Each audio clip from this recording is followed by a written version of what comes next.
Welcome to TG24 TV. నేను సుమలత. జాఫర్గఢ్ మండలంలో ఇల్లు లేని నిరుపేదలకు ఇండ్ల స్థలాలు కేటాయించాలని డిమాండ్ చేస్తూ సిపిఐ పార్టీ ఆధ్వర్యంలో నిరసన చేపట్టారు. అలియాబాద్ రెవెన్యూ పరిధిలో ప్రభుత్వ భూమిలో జెండాలు పాతి తమ ఆందోళనను వ్యక్తం చేశారు. జాఫర్గఢ్ మండలం అలియాబాద్ రెవెన్యూ శివారులోని 10వ సర్వే నెంబర్లో ఇల్లు లేని పేదలకు స్థలాలు కేటాయించాలని సిపిఐ మండల కమిటీ డిమాండ్ చేసింది. దళితులకు ఇప్పటికే హామీ ఇచ్చిన పట్టాలను వెంటనే అందజేయాలని నాయకులు కోరారు. ప్రభుత్వ భూములు అన్యాక్రాంతం అవుతున్నాయని, అక్రమదారులపై చర్యలు తీసుకోవాలని విజ్ఞప్తి చేశారు. జువారీ రమేష్ సిపిఐ మండల ప్రధాన కార్యదర్శి మాట్లాడుతూ దళితులకు ఇచ్చిన హామీలు వెంటనే అమలు చేయాలని అన్నారు. అన్యాక్రాంతమైన భూములను స్వాధీనం చేసుకుని అర్హులైన పేదలకు ఇవ్వాలి. లేని పక్షంలో పేదలతో గుడిసెలు వేయించి భూములు పంచుతామని అన్నారు. ఈ కార్యక్రమంలో రైతు సంఘం నాయకులు, మహిళా సంఘం ప్రతినిధులు మరియు స్థానిక నాయకులు పాల్గొన్నారు. ఈరోజు కమ్యూనిస్ట్ పార్టీలు ఇక్కడ ఉండే వాళ్ళంతా కమ్యూనిస్ట్ పార్టీ కానీ మేము చెప్పేది ప్రభుత్వ నిరసన. ఈ నిరసన కార్యక్రమం 10వ సరణ మీద చేస్తున్నాం. ఖాళీగున్న భూమి మీదే చేస్తున్నాం. నేను మీ గురించి వాళ్ళ గురించి వాళ్ళ పట్టాలు రద్దు చేయాలి, కరుణాకరణకి ఇచ్చేయాలి, జువార్ రమేష్కి ఇచ్చేయాలని ముచ్చట కాదు. దళితులకు మండల కేంద్రంలో ఎందుకు పట్టాలు ఇవ్వడం లేదు అనేది మా ప్రధాన డిమాండ్. ఇదే మాట్లాడతాను.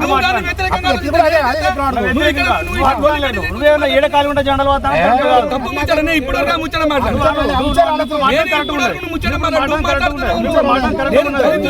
కేంద్రంలో ఎందుకు పట్టాలు ఇవ్వవు? పట్టాలు దళితులు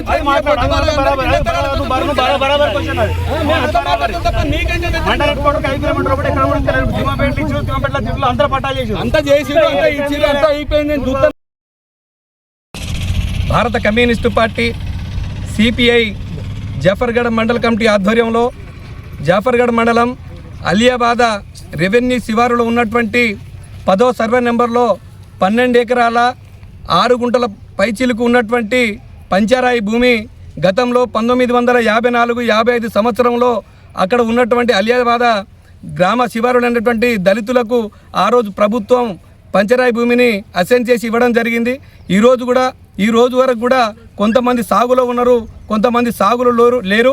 ఆ భూమి కూడా కొంత సాగుకు యోగ్యంగా ఉంది, కొంత భూమి సాగుకి యోగ్యంగా లేనటువంటి భూమి ఉంది. కాబట్టి ఈరోజు ఆ భూమి కొంతమంది చేతుల్లో అన్యాక్రాంతమై ఉందని తెలిసి ఈరోజు భారత కమ్యూనిస్టు పార్టీ సిపిఐ ఆధ్వర్యంలో ఈరోజు మేము ఇక్కడ జెండాలు పాతి నిరసన కార్యక్రమం అని తెలియజేస్తా ఉన్నాం. దీన్ని రెవెన్యూ అధికారులు, దీన్ని జిల్లా అధికార యంత్రాంగమా, ఆర్డీఓ పరిధి, మండల పరిధి మొత్తం మీద ఇక్కడ తప్పిదం జరిగింది. దళితులకు ఇప్పటి వరకు కూడా పట్టాలు మండల కేంద్రంలో పట్టాలు ఇవ్వని పరిస్థితి ఉన్నది. మండల కేంద్రానికి 8 కిలోమీటర్లు ఉన్నటువంటి ప్రభుత్వ భూముల్ని మొత్తం అసైన్మెంట్ భూములు కూడా పట్టాలు చేసి రియాల్టర్లు అక్రమంగా దౌర్జన్యాలకు పాల్పడి అమ్ముకుంటా ఉంటే మరి ఇదే దళితులు మండల కేంద్రంలో ఉన్న వాళ్ళు ఈ ప్రభుత్వానికి ఏం చేసిరని చెప్పేసి మేము ఈరోజు ఈ ప్రభుత్వాన్ని కానీ గత ప్రభుత్వాన్ని నిలదీస్తా ఉన్నాం. ఈ గన్పూర్ నియోజకవర్గం దళిత నియోజకవర్గం. ఈ దళిత నియోజకవర్గంలో దళితులకు ఎలాంటి హక్కు లేదా అని చెప్పేసి సందర్భంగా ఈ రాష్ట్ర ప్రభుత్వాన్ని కూడా మేము అడగదలుచుకున్నాం. ప్రధానంగా ఈరోజు దళితులు, అట్టడుగు వర్గాలు, పేదలు, బీసీలు, ఎస్సీలు, ఎస్టీలు, దాదాపు ఇల్లు లేని వారు కూడా ఈరోజు సగం మందికి పైచిలకు ఈ గన్పూర్ నియోజకవర్గంలో ఉన్నటువంటి పరిస్థితి ఉంది. దాదాపు ఇళ్ల స్థలం ఉన్నోళ్ళకే ఈరోజు ప్రభుత్వం ఇందిరమ్మ ఇల్లు మంజూరు చేసింది. మరి ప్రజాపాలన ప్రభుత్వం అని చెప్పుకున్నటువంటి ప్రభుత్వం తక్షణమే ఇల్లు లేని నిరుపేదలకు, ఇళ్ల స్థలం లేని నిరుపేదలకు ఇల్లు కట్టించే కోసం కృషి చేయాలని చెప్పేసి సిపిఐ పార్టీగా మేము డిమాండ్ చేస్తా ఉన్నాం. ఈరోజు 10వ సర్వే నెంబర్లో ఉన్నటువంటి ప్రభుత్వ భూమి మొత్తం కూడా ఎన్ని ఎకరాలు ఉందో దీన్ని మొత్తం కూడా హద్దులు పెట్టించే పని ఈరోజు ఈ మండల రెవెన్యూ యంత్రాంగం తీసుకోవాలని చెప్పేసి పార్టీగా మేము డిమాండ్ చేస్తూ ఉన్నాం.